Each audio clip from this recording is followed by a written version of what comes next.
might have a live address for the nation about the events in Egypt. If that happens, we'll break away from the Dee Armstrong Show and bring you the president. But right now, on tonight's news at 6, we'll have more on an event giving female soldiers their chance at practicing specialized health care. So join us on WLTZ NBC 38 for the news at 6.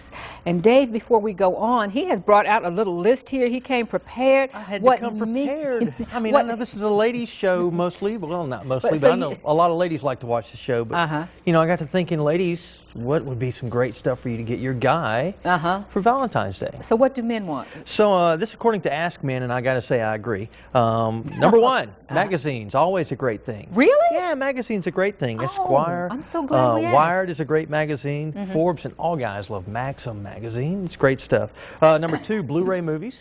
I don't know if you've had a chance to see The Social Network. What a great movie that was. I haven't. I usually get them on DVD, but I will see it. It's out on Blu-ray now, and Blu-ray is kind of the new thing. A bar set's a cool thing.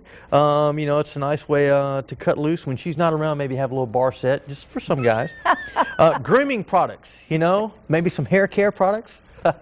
Grooming products are kind of cool. It's in the way it says it here. I really like the way it says it. It's a way for her to show you off to her friends, so she wants you to get groomed up a little bit.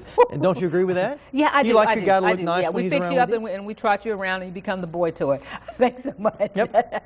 Earlier this week, I talked with a lady, and she didn't talk about boy toys, but she did talk about making Valentine's special. Well, we've put together, for CNBC.com, we put together a number of different Valentine gift ideas, and some of them are splurges.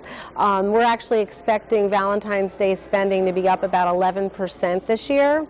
And so, you know, some people may be looking to splurge, but we also know that some people still are on a budget. So we have a variety of different ideas. And for those people who are looking to kind of get more of a steal, what we're saying to them is to really think about the sentiment that they're trying to convey. And so one of the great ideas that we found was this modern day mixtape.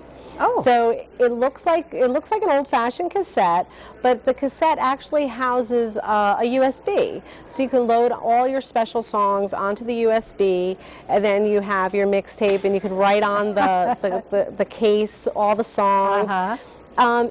If your budget's a little bit bigger, though, instead of doing it that way, you might want to buy an MP3 player for your Valentine and load those songs on. And we also found these great headphones. They're actually splitters. So what you could do is it has a heart on it, and both of you have your own set of headphones so you can listen to your tunes and snuggle up together. Sweet. Great ideas, great ideas.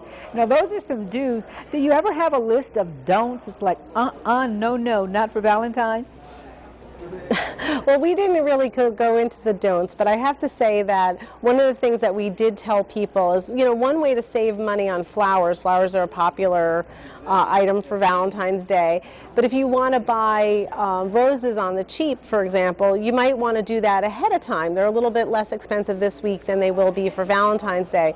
But we do warn the guys, if you do that strategy, then you're going to want to do a little something on Valentine's Day. You know, go out to dinner or get some candy.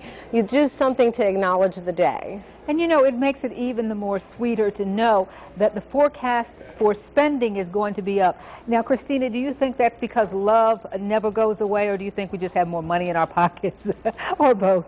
Well, we do have a little more money in our pockets. I think it's a really very encouraging sign.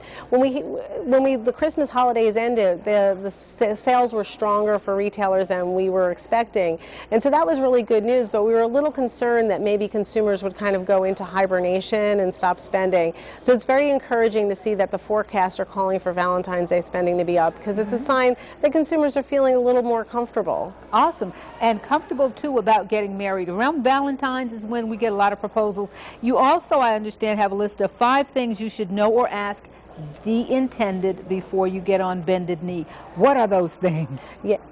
Yes, I mean, if you think that finding a Valentine's Day gift is tough, I think what's even tougher is talking about money with a loved one. But it really is necessary. So the first thing that we're telling people is that you really have to make sure that you can talk about money.